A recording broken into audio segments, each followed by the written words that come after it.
ሰላም እንዴት ናችሁ? አዲስ ነኝ ቃል ነኝ። ያው ዛሬ እንደተለመደው ይሁ ቤተክርስቲያን ለመሄድ ለሀገር ባህል ልብሳችንን አዘጋጅተናል። ሽቅርቅር ድምቅምቅ እምር ብለናል። ይሁ ሽቅርቅር እያልኩላችሁ ነው የምገኘው። እዚህ ጋር ምን እንደጠፋባት አላውቅም። እኔ መጣሁ አፋለኳት፣ ባሌ መጣ አፋለኳት፣ ጸጉሬን አወለኩት፣ ጸጉሬን ሰራሁት፣ አስተካከልኩት። ግን ያው መልሼ ምን ነጥላ ማድረግ ነበረብኝ። በነጠላ ሸፈንኩት። ከዛ ለኔ ልብስ መረጥን፣ ለባሌ ልብስ መረጥን። ከዛ በኋላ ልጆች መጡ። ይሄው ፊት ለፊት እያያችሁ ነው፣ እየተመለከታችሁ ነው። ይሄው እኔም ልጅ አቅፌ ነበረ። ከዛ እህቷ መጣች፣ እህቴ መጣች። ከዛ ጫማ ቋቋጫማ ቀጭ።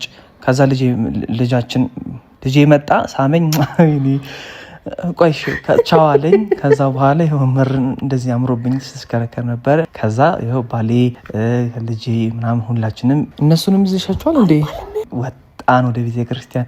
እኔም ይሄው ልጄን አቅፌ ከቤተ ክርስቲያን ተሳልመን ጸሎት አድርገን ተመለስን። እዚህ ጋር ግን ምን እያልሽ ነው? ከዛ ልብሳችንን ቀይረን ወደ ያም ኬተሪንግ በለቱ 3 ስራዎች ነበሩን። ልጆቻችንን አሰማርተን በቆንጆ በጥሩ ሁኔታ ጨርሰናል። እዚህ ጋር ግን ሆዶ ርቦሽ ነው። አንቺ ነሽ አስተናጋጆ ወይስ ተስተናጋጆ? አጣበላሽ ወደ እኔ ጨረስነው። እሺ እጄን